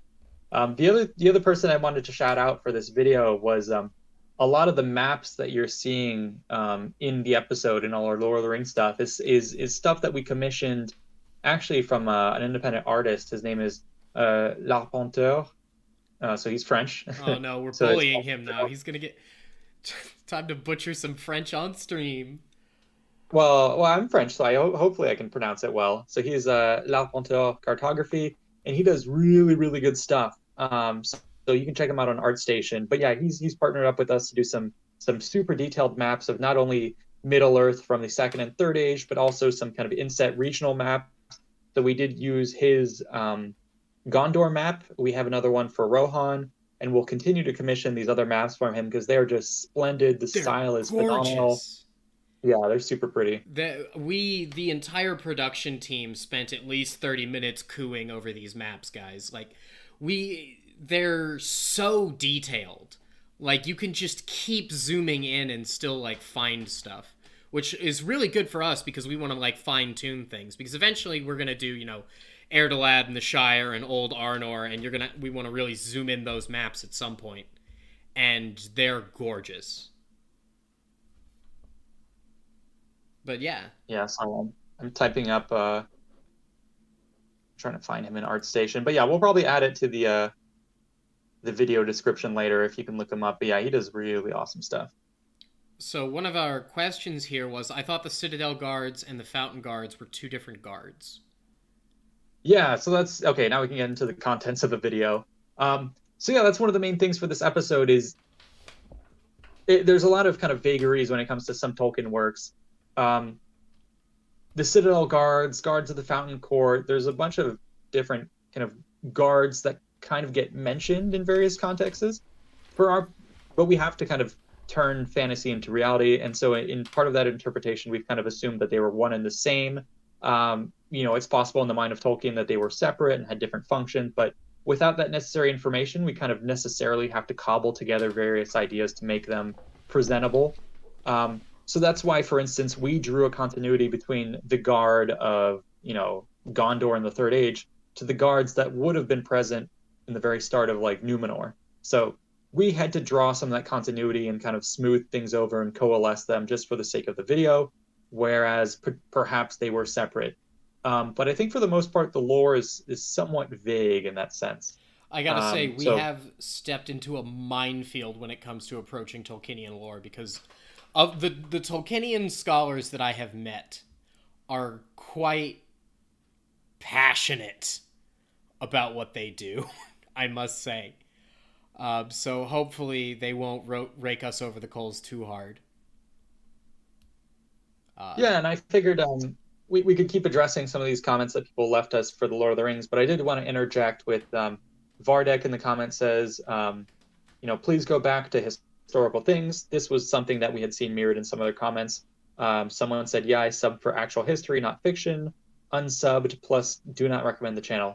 So we've had some pushback on covering lore. So I wanted to address this. One of the reasons we do cover it is just I like it. The channel is, a chance for us to not only do, what makes money and what is kind of interesting, which I think is history. I'm very interested in that. But there's a lot of side hobbies and passions and kind of tangents that personally I'm interested in, that people on our channel are interested in, and that we know the community is interested in. And so it also makes sense from a business perspective to try and diversify and do some stuff that we like. So I think it's here to stay. There are ways we can make it less intrusive. There was ideas of maybe making a second channel, although that is not necessarily advisable in that it takes a lot of resources to make a video. And if you put it on a second channel, oftentimes the algorithm kind of smothers it in the crib. So we're still going to keep kind of figuring out what the right balance is. But it's not, for the most part, like 99% of our content is going to be history. When you look at any given month, 4 out of 5 videos are going to be history. The 5th one might be fantasy or some sort of lore, but the vast majority of it is history. And if you don't want to click on the fantasy content, don't click on it. Don't yeah, read. I think we'll continue to keep a mix. I think it's healthy, and it keeps me interested in both sides of it. Black Baron just really quickly says, "Yo, this is my first live. I can't even explain to y'all how much I love this channel and how much you helped me get into Roman and ancient history. Thanks, man. Yeah, Coming from the medievalist, I hope I can get you into medieval history too." Yeah, and I love comments like that. It's good to kind of be the seed for people's interest, because when I look back, the stuff that got me interested in history was kind of, honestly, it was playing some video games. When I would play Rome 1 Total War a lot, there was a channel, Prince of Macedon, who in his I remember Prince of Macedon. in his replays would interject historical facts and weave them into his narrative. So who knows? The smallest little seed like that can spark an interest in someone. So it's always cool to see that, you've been able to kind of pass on the torch and that interest in others. Really quickly, complete digression. Does anyone out here remember Surreal Beliefs? From yeah, I think way back. I think he still does content. I know he went away for like a while and his entire channel reset, and he was very popular, and then he had life happen. But Surreal Beliefs was probably, he was the guy who really got me going. I think it was Surreal Beliefs and extra credit history. Oh, yeah. That's where I kind of picked up the bug. Yeah. Okay. Well, we can get back to the content here in a second. Someone did point out. Oh yeah, Vardic says he's not trying to offend us, but yeah, that's fine. I mean, no offense taken. We do like hearing feedback. Striking the right balance is correct. And someone suggested that we could make a side channel because Kings and Generals did it. And we have looked at whether or not that's feasible for us. They're a much bigger operation than us. Yeah, I was about to say they're about double the size. Yeah, not only in terms of subscribers, but knowing, well, I don't know exactly, but just based off the sheer content that they pump out, they've got a lot more personnel and financial backing than we do. We're still a small shop, all things considered. So they're able to kind of do that pivot. I wouldn't say we're there yet, but maybe in the future we might be. One day, pie in the sky, the big dreams. We can have 2 channels. And then I was going to quote a couple more comments we had for feedback. A couple people were calling us out on the use of the integration of plate in the video as part of the standard kit for the Citadel guards, and that's a worthy point. We included it because it's part of kind of the visual style that was introduced with the works of Peter Jackson.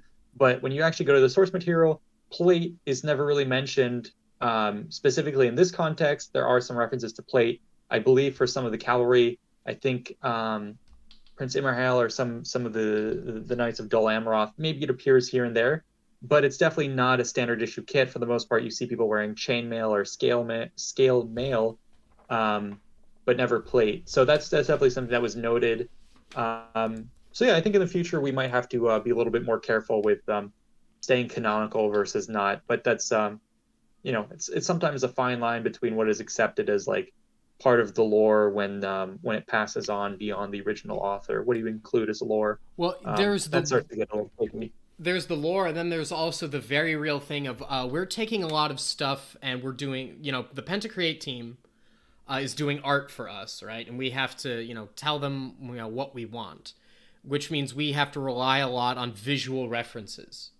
So, when we take a lot of stuff that has only existed in word form up until this point and we're putting it on the screen, we can't just give these guys a paragraph of text and say, draw a picture. We need to give them, something specific that they can reference. And Peter Jackson's Lord of the Rings is dominant when it comes to actual Lord of the Rings imagery.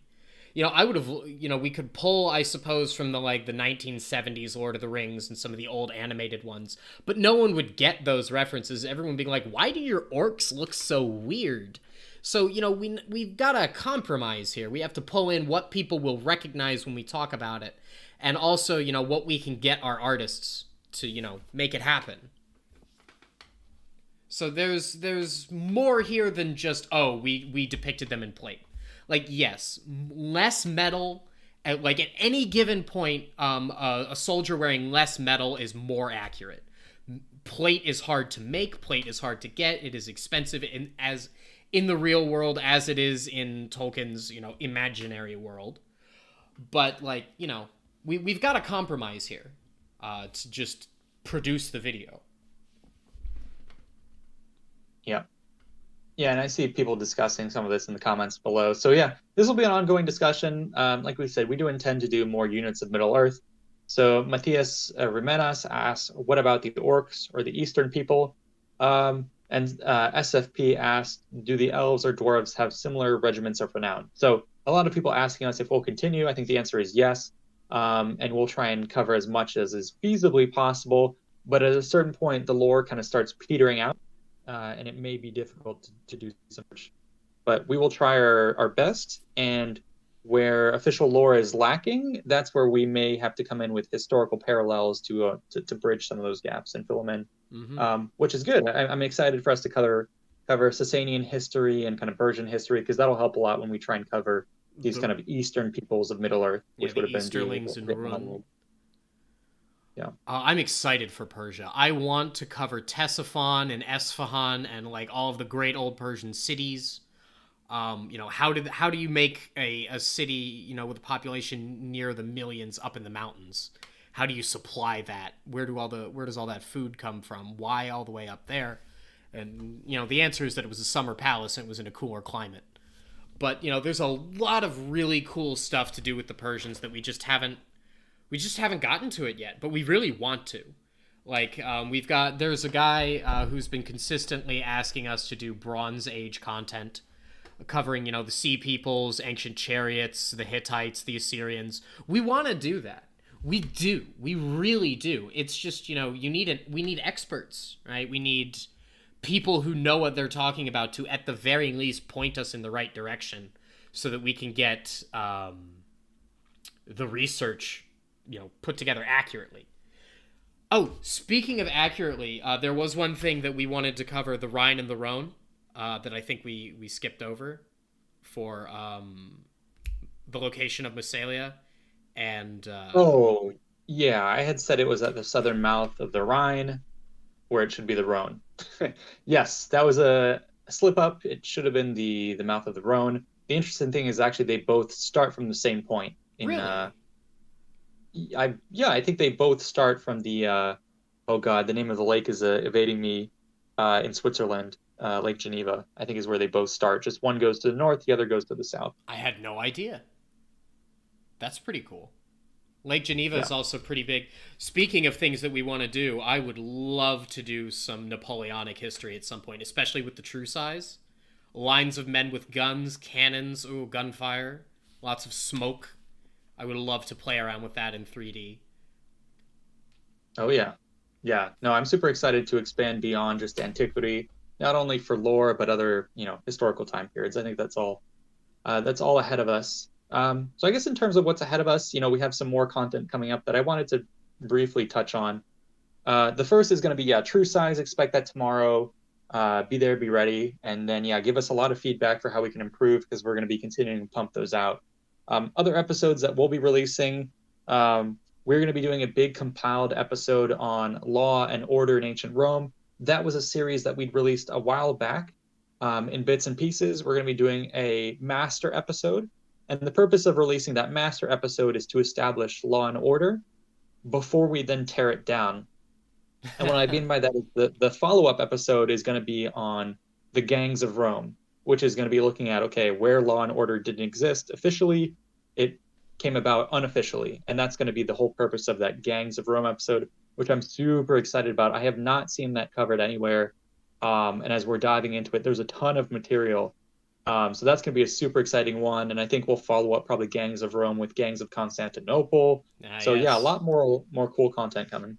Gangs of Constantinople might even be 2 episodes, because I've got so much material on medieval banditry.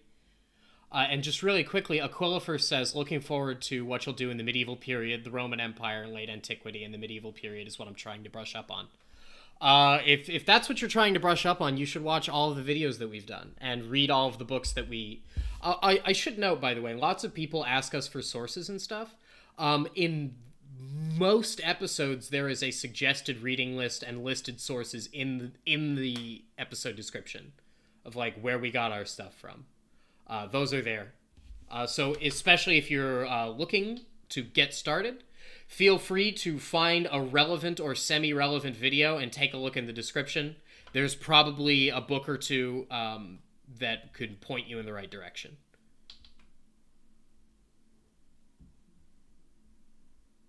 Sweet. Well, yeah. Do you want to cycle back to that true size video? We can just have that as B-roll and maybe just kind of give me just talk a second. generally and then head towards the closeout of the stream. I would love to. It's loading right now. You'll see a black screen for a second while I get it. There we go. Okay, so that should be rolling. And if you've just joined us, this is the episode that we're launching tomorrow. This is the whole thing. It just doesn't have narration, so you have to come back and watch it when we actually launch it. It's the little trick, isn't it? Keep you coming back for more. But let's see, what's next on our... So, you said elves and dwarves have similar regiments of renown. Do you know any, like, off the top of your head that we might cover? Like, I don't know, in terms of future units of Middle-earth, I have a whole list. You know, it goes everything from, obviously, Riders of Rohan, Uruk-hai. We might even treat the Nazgul as their own units of history. And then beyond that, when it comes to, like, so-called regiments of renown, it would be great to go back and try and cover, you know, Elven warriors of the Second Age, which might help us cover the there's not that much information. Gondolin. But yeah, we can cover those and mostly pitch it as like a coverage of their history and those events. One that I would really want to do is going to be on the Balrogs, where it's not just the one, but there was a there were armies of them. Yeah, there was tons of them, and I can't remember if someone was making fun of it or if this was real, but I think at some point, according to a commenter I saw, that they were being dropped from the sky from dragons. So it's like airdrop. I think that did happen in the lore. Yeah. Speaking of things, dragons. We should do dragons. Oh, I would love to do dragons. Like Galamdron or whoever the like giant black one is. Yeah. The like huge dragon. Oof. How they came about as like secret creations that are unleashed when the War of Wrath, I believe it was, kind of really heats up. So yeah, that would all be really interesting. Yeah. I love dragons. They're my favorite like mythological creature. I would love to do just the bestial armies. We could talk about trolls. We could talk about wargs. We could talk about dragons. We could talk about all of the like the difference between a goblin and an orc. There's so much of the like armies of evil that we can talk about that are just so cool. I was very hyped for like the first Hobbit movie back when they were releasing those until they got too drawn out. But like Goblin Town was one of my favorite things. Yeah, and I don't necessarily want people to think we're only hyped about fantasy units of history. There's a lot of actual units of history that I'm excited to cover. One of them is going to be the Praetorian Guard. We covered that one a long time ago when I was still using Total War footage. We're going to re-release it, remaster it with an added section on more service history. A lot more units that I want to cover is obviously going to be the Sasanians. People are pushing us to do more stuff from like the north. I want to do more Mesoamerican content, which we are actually preparing. Some stuff on Eagle and Jaguar Warriors, on the Shorned Ones. That stuff never gets covered. I would love to do more units from Africa or kind of Eastern Asia.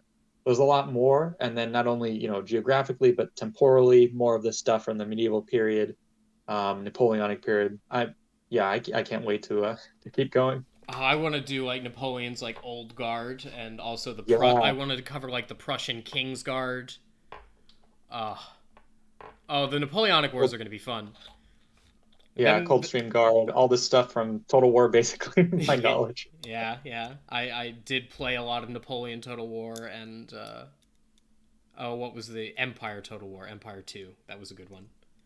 I want to cover the Ottomans at some point, graduate from all of my Byzantine history and do some Ottoman history. I'd love to do the Janissaries. I'd love to do the Mamluks. I'd love to do how did the Ottoman military function? What was their deal?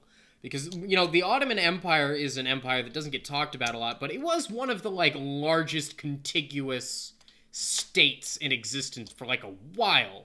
spread, from Greece all the way to the eastern end of Iran, like, and all the way down to Mecca. Like, it was huge. Alexander could never. I would love to do Suleiman the Magnificent and all of his stuff. That would be so cool. Yeah, and that's why one of the things that I like about units of history in that it's a repeated format that lets us just kind of use it as like an entry into a particular civilization because that's the part I like honestly about units of history is when we cover the origin section at the start and then the service history at the end. It lets you get a little bit of a window into whatever civilization you're covering. So like Nubian logbowmen allowed us to cover the history of Nubia. When we do stuff on the Mesoamerican units, we'll delve into that history. I see other people suggesting that we do the Gulams, that we do the long or that we do where was it? Yeah, native tribes of North America, things like that, which all yeah, they're a good entry point into various civilizations and topics, like I said. Mm-hmm. And like that's units of history is a great launch point to start new series from too, because it's like everyone loves units, as shown by the numbers, and then that lets us get a little taste of would people be interested if we did like the Cree or the Sioux or the Comanche probably would be a big one that everyone would click on immediately. If we wanted to do native tribes. I'd love to do native tribes. I would love to do Native Americans. I think that would be so cool. I would love to talk about the introduction of the horse, the firearms trade, what the settlers did to the natives, the smallpox blankets and stuff. Like, it would be that's some fascinating history right there. That's very relevant still today. Yeah, and what I'm interested in is I think units of history is obviously going to continue, but seeing its synergy with true size is going to be very interesting. Yes. Where like what can we bring to the table with true size that helps enrich the units, and they may come hand in hand. Like obviously we can reuse some of the art, but the 3D allows us to cover more.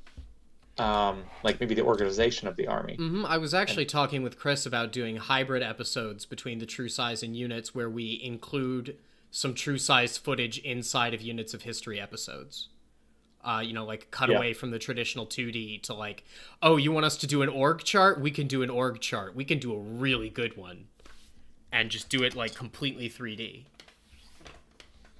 With the true size really does open up a lot for us. It lets us do a lot of stuff. I think it's the future, as it were. Yeah, so maybe we can open up the floor here. I'll put out a question for everyone. Comment what kind of true size topics would you like to see us cover, and we'll keep talking. But I would love to hear some feedback on that because we're still in the kind of piloting stage for true size. I think we have prepared about 3 or 4 topics that we're for sure going to cover because there's a long lead time and especially a steep learning curve. Mm-hmm. But once that's mastered, we're going to be hitting the ground running in terms of episodes, and then we can really open the floodgates in terms of suggested topics. So already from this live stream, someone suggested that we look into various engineering works, the various bridges. I think that shows itself to be something that would be great to do for true size, where it's like, oh my God, this work of engineering is super impressive. And then you can show it in 3D in terms of, well, what were the stages of its construction? Someone else earlier was asking about how did Romans build a camp? We can show the stages in 3D and really give you a sense of all that stuff. So we already have a couple good suggestions. And I think constantly that we really are kind of what the History Channel should have been long ago. Because I remember seeing like there were 3D reconstructions very similar to the true size on the History Channel in like 2008. Like they were playing with this concept, but then they just dropped it. So it's really nice that we can bring it back and play with it. True size Cao Cao and the Red Cliffs. Ooh, I would love to do Chinese armies. I would love to do all of the 3 kingdoms. I would love to do like Shu Han and I would love to do 3 Kingdoms. That I read Romance of the 3 Kingdoms in college, or at least I read part of it, and I would love an excuse to go back to it. Chinese armies have always been fascinating, and we want to do more East Asian history anyway. We've always been kind of dancing around the idea of doing like Chinese history, like Siamese history, like Vietnam and Laos and Cambodia and Burma and India and Japan, Brunei, China, Mongolia, like Eastern Siberia, like all of those. Ooh, oh, there's so much to be done there that we haven't even touched on. But what's really holding us back is that we don't have any experts. And a lot of the really juicy material is written in, Chinese, Japanese, Mongolian, like in all of their native languages, which we just don't have anyone who can read those on staff. So, if someone out here can read like Chinese specifically, I would love to do Chinese history. I would love to be able to look at it from their point of view rather than from like the outside Western perspective looking in, which is always going to skew what we do. That would be awesome. True size Xerxes crossing the Hellespont. Absolutely, I brought that one up earlier, Liquid. I think, and someone responded with the Hellespont's only 600 or 700 meters across. Do you know how long 600 or 700 meters is? When you have to, like, bridge it and then get everyone to walk across it? Sure, it's not an immediately impressive number, but it's a logistical feat that is insane that I would love to show. Nick, if you know someone who can read it, put them in touch with me, please. We would love to talk about that. I like Aquilifer's suggestion. Bit cliche, but maybe a true size on late Macedonian dynast army, showing in retrospect, and then also showing how the Roman army changed at a quick glance. So yeah, the Roman army evolving over time is definitely something I want to do, because we already have true size of an imperial legion, which is what we're doing here. After that, we're going to be doing true size of a republican legion. And, we'll probably follow that up with something that's late empire, and then maybe something that's even, early monarchy. So we can have those all as standalones, but it would be really cool to put them all together side by side so you can really understand the changing scope, scale, and kind of structure. I would also love to do true size comparison videos, for example, between a thematic army and a Roman legion, just to show you like how much smaller medieval armies were. Because I think that was something that we'd seen in the comments before. It's like, can you do something on why medieval armies are so tiny? Would love to. Population decline is mostly the answer. And, supply limitations. And also, interestingly enough, it's a combination of increasing population density in very specific areas and population decline everywhere else. There's the demographics that change in Europe and the Middle East as we transition from the classical period and antiquity into the early Middle Ages and the late Middle Ages is very interesting. And one of the things that we've been kind of batting around to do for the true size is to do the true size of a city, to see how well we can render a city in 3D, populate it, walk through the streets, talk about sanitation, trade, policing, all that sort of stuff. That's very late stage. I don't think we would be doing that for months and months, if not years. But that is definitely something we've been playing around with as an idea. Yeah. Yeah, and I saw someone earlier saying, it would be really cool to see battles with hundreds of thousands of men. I agree, and that's kind of what we're getting to now. This is a single legion, but some battles were known to have, 10 legions on a side or whatever. Full battles. That'd be huge. We should do Karai at some point. That's what I want to do. Karai, which is all these legions formed into a square. Okay, well, how big is that square? What does that actually look like? And then I want to do Cannae because the numbers don't make sense at Cannae. You take the Roman army, and how do you... Yeah, and we had our friends over at Karwansari Publishing. They're made up of basically a bunch of historians and people who are interested in history. And they had run an article a long time ago about trying to recreate Cannae given the numbers of our sources and given what we know about the battlefield. And basically the conclusion was it just doesn't make sense. You can't really fit that many men, even when they're formed up before battle. The disposition of the forces just doesn't really make sense. You lose a lot of the organization of the legions. All the gaps that we think need to exist don't exist. The frontage starts to just make no sense. So yeah, the realities of some of these things can only be understood when you really try and pencil it out and model it. So I really want to see what that looks like. That'd be pretty cool. Wait, so like, can I, disastrous loss for the Romans, huge loss of life. I mean, like, we can't argue that it had a huge effect both on like the morale of the Romans during the war and on their like ability to fight. So are you saying like the numbers are just too big? Like it should be a much smaller fight, and if so, like significantly smaller? I don't know if it's so much about doubting the numbers, but more like our traditional understanding of how the battle plays out. When you try and model it realistically, doesn't make sense. And I think it just starts with laying out the legions. Like you have that many Roman soldiers, we don't even know how to lay them out. And when you do, like I said, the frontages don't really work. I'd have to go back and look into the article. I had only read the title and not the body of it. Mm, But yeah, that's something I definitely want to explore. that would be pretty cool. We've got true size of Tenochtitlan and the true size of a Frankish army. Ooh, yeah. Tenochtitlan would be way easier than the Frankish army, actually, because those are incredibly modular. They're levy based. We would have to identify all of the elite units, figure out, like, their average size, and then just kind of arbitrarily decide how large a levy is. Uh, Honestly, the best place for us to do a Frankish army, like as a starting point, would be the Crusades. Because there's just lots and lots and lots of writing on the armies in the Crusades. That would be the best place to start pulling numbers from, I suspect. Can you explain how a tiny channel like Sand Romain 250k can have so awesome art and analytics? I bet he does it all himself. I don't know. I haven't seen his stuff, but, gladly shout him out. Like, if he's really good, take a look. But we Yeah, and can't. I've seen some of his content before. It's definitely pretty solid. And a lot of history channels are kind of like evolving and looking at what each other's do and try and like be more efficient. And his channel is pretty cool. I think he has the art style where some of the art I think is commissioned, but some of it is like cutout art that I think he finds online and he finds a novel way to illustrate it.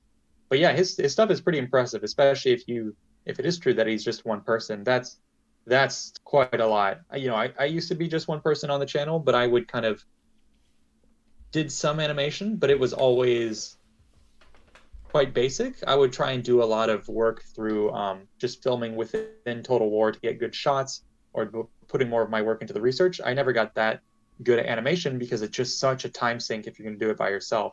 So if he's truly doing everything himself, that's hats off. That's really impressive. He's got to be doing that close to full time if it's true. Yeah, that's it.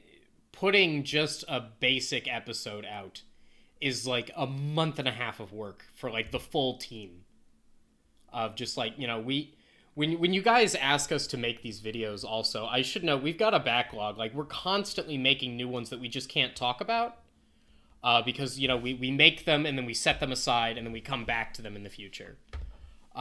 So a lot of the stuff that you suggest, we do take those suggestions and immediately start working on them. It's just that they don't come out for 3 or 4 months because, it takes a while to put these together. YouTube historians are making the History Channel obsolete now that they just air ice truckers and moonshine minders. Yeah, well, the History Channel has quite honestly been obsolete for a very long time. Because then it was the History Channel 2, but then the History Channel 2 got, overrun with nonsense. And so, yeah, it really is just kind of our individual teams, all of us doing our own thing on YouTube, that are keeping that type of programming alive. True size, the second siege of Constantinople, 719 CE.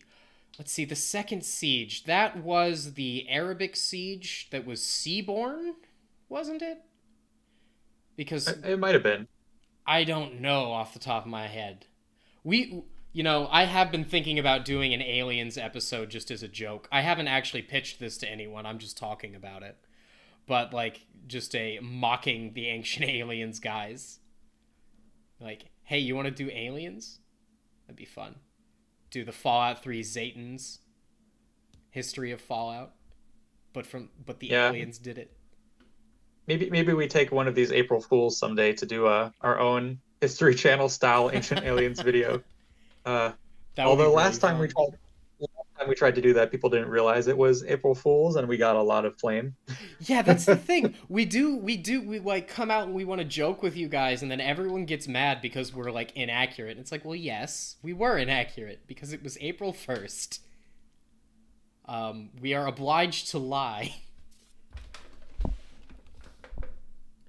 I think that's everything we've got. Yeah, that's most of what I wanted to cover, and I think we've gotten a lot of good feedback on the true size. So yeah, we're excited to launch it tomorrow with the full audio and go from there. We'll take a lot of feedback. So yeah, this has been awesome. Thanks for hosting. And thank you. And thanks for putting this all together and making it possible. And to you guys too. I love that. I love that we have so many consistent people who show up. Like, I love seeing the same names every time. I love talking to you guys and hearing what you have to say. It's always really gratifying. But with that said, see you next time. Have a happy Halloween. I hope you drive safely this weekend. Don't get too drunk.